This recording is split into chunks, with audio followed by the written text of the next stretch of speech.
પ્રયાગરાજના સંગમ ઘાટ પર મંગળવારે બુધવારે રાત્રે લગભગ 1:30 વાગ્યે નાસભાગ મચી હતી. આ દુર્ઘટનામાં અત્યાર સુધીમાં વધુ લોકોના મોત થયાના અહેવાલ છે. 50થી વધુ શ્રદ્ધાળુઓ ઘાયલ થયા છે. રિપોર્ટ અનુસાર પહેલા 14 મૃતદેહોને પીએમ માટે મેડિકલ કોલેજમાં લાવવામાં આવ્યા હતા. બાદમાં એમ્બ્યુલન્સ દ્વારા મેળા વિસ્તારમાંથી કેટલાક વધુ મૃતદેહો લાવવામાં આવ્યા હતા. અહીં વહીવટી તંત્રે દુર્ઘટનાના 10 કલાક પછી પણ મૃત્યુ કે ઘાયલોની સંખ્યા વિશે કોઈ માહિતી આપી નથી. પીએમ મોદીએ મૃતકોના પરિવારજનો પ્રત્યે સંવેદના વ્યક્ત કરી છે. સીએમ યોગી આદિત્યનાથે લોકોને સંયમ જાળવવા અપીલ કરી છે. તેમણે કહ્યું, ભક્તોએ ફક્ત સંગમમાં સ્નાન કરવાનું વિચારવું જોઈએ નહીં. ગંગા દરેક જગ્યાએ પવિત્ર છે. તેમને જ્યાં પણ હોય ત્યાં ગંગા કિનારે સ્નાન કરવું જોઈએ. અમૃત સ્નાનને કારણે મોટા ભાગના પુલ બંધ કરવામાં આવ્યા છે. આના કારણે સંગમ ખાતે કરોડો લોકોની ભીડ એકઠી થવા લાગી, જેના કારણે લોકો બેરિકેડમાં ફસાઈ ગયા અને નીચે પડી ગયા. આ જોઈને નાસભાગની અફવા ફેલાઈ ગઈ. ગુજરાતમાં જૂનાગઢ મહાનગરપાલિકા 66 નગરપાલિકાઓ સહિત પંચાયતની પેટાચૂંટણીની જાહેરાત કરવામાં આવી છે. સ્થાનિક સ્વરાજ્યની ચૂંટણીમાં ઉમેદવારી કરવાની અંતિમ તારીખ 1 ફેબ્રુઆરી છે. ત્યારે આજથી 2 દિવસ ભાજપ પાર્લામેન્ટરી બોર્ડની બેઠક ગાંધીનગરમાં સીએમના અધ્યક્ષસ્થાને મળશે, જેમાં ભાજપના મુરતિયાઓ નક્કી કરાશે. બેઠકમાં મુખ્યમંત્રી ઉપરાંત પ્રદેશ પ્રમુખ સી.આર. પાટીલ, સંગઠન મહામંત્રી અને પાર્લામેન્ટરી બોર્ડના સભ્યો ઉપસ્થિત રહેશે. નગરપાલિકા અને મનપાની ચૂંટણી માટે ઉમેદવાર નક્કી કરવા માટે મુખ્યમંત્રીના નિવાસસ્થાન પર આજે અને આવતીકાલે એટલે કે 30 જાન્યુઆરીએ ભાજપની પાર્લામેન્ટરી બોર્ડની બેઠક મળશે, જેમાં મુખ્યમંત્રી સહિત વિવિધ સભ્યો હાજર રહેશે. સેન્સ પ્રક્રિયા પૂર્ણ થયા બાદ નિરીક્ષકો દ્વારા રજૂ કરવામાં આવેલા નામ ઉપર બેઠકમાં ચર્ચા કરાયા બાદ ઉમેદવારોની ફાઇનલ યાદી 31 જાન્યુઆરીએ જાહેર થાય તેવી શક્યતા છે.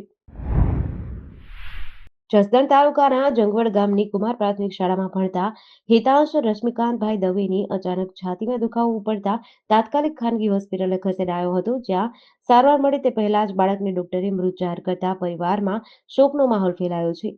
જસદણના જંગવડ ગામે ધોરણ 5માં ભણતા વિદ્યાર્થી હિતાંશ દવેએ 10 દિવસ પહેલા ખેલ મહાકુંભમાં તાલુકા કક્ષાએથી મેદાન માર્યું હતું. અચાનક 11 વર્ષીય હિતાંશને છાતીમાં દુખાવો ઉપડ્યો, જેથી તેને તાત્કાલિક હોસ્પિટલે ખસેડાયો, જ્યાં ડોક્ટરે તેને મૃત જાહેર કર્યો હતો.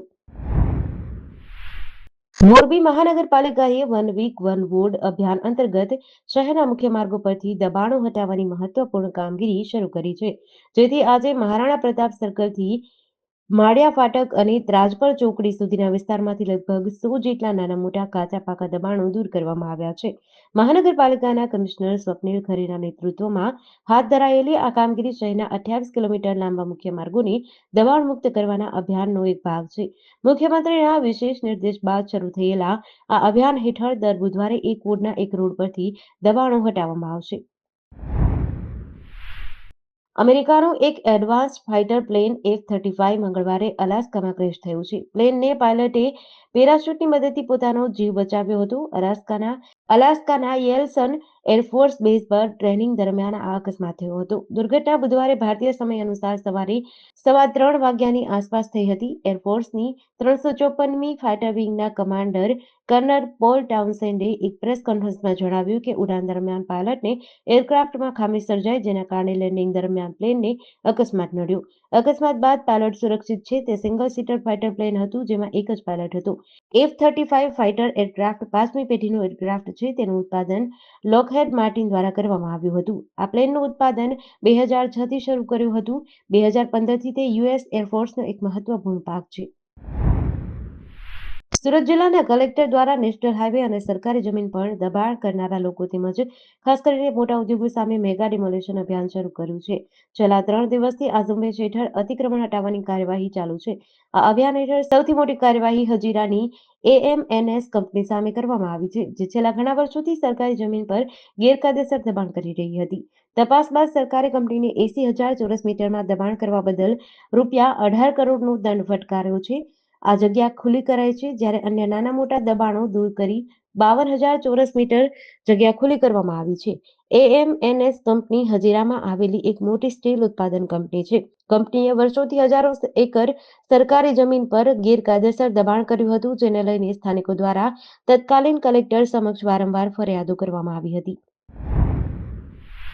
જામનગર શહેરના રતનભાઈ મસ્જિદ નજીક લંગાવાડના ઢાળિયા વિસ્તારમાં આજે એક દુર્ઘટના સર્જાઈ હતી. હનીફ પીઠડિયાના રહેણાંક મકાનની બાજુમાં ચાલી રહેલા બાંધકામ દરમિયાન સ્લેબ ભરવાનું કામ ચાલતું હતું. તે સમયે સ્લેબનો ભાર જૂના મકાન પર પડતા તે ધરાશાયી થયું હતું. આ દુર્ઘટનામાં હનીફની પત્ની મેમુનાબેન પીઠડિયાને માથાના ભાગે ગંભીર ઇજાઓ થઈ હતી. સાથે જ બાંધકામને સ્થળે કામ કરી રહેલા એક કડિયાને પણ ઇજાઓ થઈ હતી. બંને ઘાયલોને તાત્કાલિક જીજુ હોસ્પિટલે ખસેડાયા છે. ઘટનાની જાણ થતાં જ જામનગર ફાયર બ્રિગેડ અને એસ્ટેટ વિભાગની ટીમ દોડી આવી હતી. મકાન માલિક હનીફભાઈએ જણાવ્યું કે બાજુના મકાનમાં ચાલી રહેલા બાંધકામના કારણે તેમના રહેણાંક મકાનને નુકસાન થયું છે. બોટાદ જિલ્લામાં એક મહિલા પેસેન્જર સાથે બસમાં ચોરીની ઘટના સામે આવી છે. કચ્છના રાપર તાલુકાના સઈગામના એક રહેવાસી મનહરબા રાસુભા જાડેજાએ પાળિયાદ પોલીસ મથકમાં ફરિયાદ નોંધાવી છે કે તેમની પાસેથી પાળિયાદથી સાયલા ચોકડી સુધીની બસ મુસાફરી દરમિયાન કોઈ અજાણ્યા શખ્સે પર્સ ચોરી કર્યું છે. ફરિયાદ મુજબ પર્સમાં રોકડ ₹2,000 ઉપરાંત સોનાનો હાર, ચેન, નથડી, બુટ્ટી, મંગળસૂત્ર, સર્ટિકો અને વીંટી સહિતના દાગીના હતા. કુલ મળીને ₹4,28,130ની કિંમતના સોનાના દાગીના અને રોકડની ચોરી થઈ છે. પોલીસે આ મામલે ગુનો નોંધી તપાસ હાથ ધરી છે. પંચમહાલ જિલ્લાની ગોધરા એસઓજી પોલીસે ઉત્તરાખંડના ચંપાવત જિલ્લામાં નોંધાયેલા નાર્કોટિક્સના ગુનામાં વોન્ટેડ આરોપીને ઝડપી પાડ્યો છે. પંચમહાલ રેન્જના આઈજી આરવી અંસારી અને એસપી હિમાંશુ સોલંકીના માર્ગદર્શન હેઠળ એસઓજી ટીમે આ કામગીરીને અંજામ આપ્યો હતો. એસઓજીના પીઆઈ આર એ પટેલને બાતમીના આધારે પીએસઆઈ બીકે ગોહિલ અને તેમની ટીમે આરોપીની શોધખોળ કરી હતી. આ કાર્યવાહીમાં રીઠા સાહેબ પોલીસ સ્ટેશનમાં નોંધાયેલા ગુનાના સંદર્ભે એનડીપીએસ એક્ટની કલમ 8, 20, 29 અને 60 હેઠળ વોન્ટેડ આરોપી ભુવનની ધરપકડ કરવામાં આવી છે. ચંપાવત જિલ્લાના પાટી તાલુકાના દેવીધુરા વિસ્તારના પખોતી ગામના રહેવાસી આ આરોપીને પકડીને ઉત્તરાખંડ પોલીસને સોંપી દેવાયો છે. ભુજ શહેરમાં ગટર વ્યવસ્થાની બિસ્માર હાલત સામે આવી છે. શહેરના મહત્વપૂર્ણ સરકારી કાર્યાલય એવા પોલીસ હેડક્વાર્ટર સુધી ગટરના દૂષિત પાણી ફેલાતા ગંભીર સ્થિતિ સર્જાઈ છે. પોલીસ હેડક્વાર્ટરના મુખ્ય પ્રવેશ દ્વાર પર ગટરના પાણીનો ભરાવો થવાથી અવરજવર કરવી મુશ્કેલ બની છે, જેના કારણે પોલીસ કર્મચારીઓ અને અધિકારીઓને હાલાકી વેઠવી પડી રહી છે. સ્થાનિક રહીશોએ આ મુદ્દે તીવ્ર નારાજગી વ્યક્ત કરી છે અને તાત્કાલિક નિરાકરણની માંગ કરી છે. તેમના જણાવ્યા અનુસાર ગટરના દૂષિત પાણીના કારણે માત્ર દુર્ગંધ જ નહીં પરંતુ જાહેર આરોગ્ય માટે પણ ગંભીર જોખમ ઊભું થયું છે. આ સમસ્યા માત્ર પોલીસ હેડક્વાર્ટર પૂરતી સીમિત નથી. શહેરના રેલવે સ્ટેશન વિસ્તાર સહિતના અન્ય ભાગોમાં પણ ગટરના પાણીના જમાવડાએ લોકોનું જીવન મુશ્કેલ બનાવી દીધું છે. પાણી નિકાલની અયોગ્ય વ્યવસ્થા અને નબળા મેનેજમેન્ટના કારણે આ સમસ્યા પ્રતિદિન ગંભીર બની રહી છે.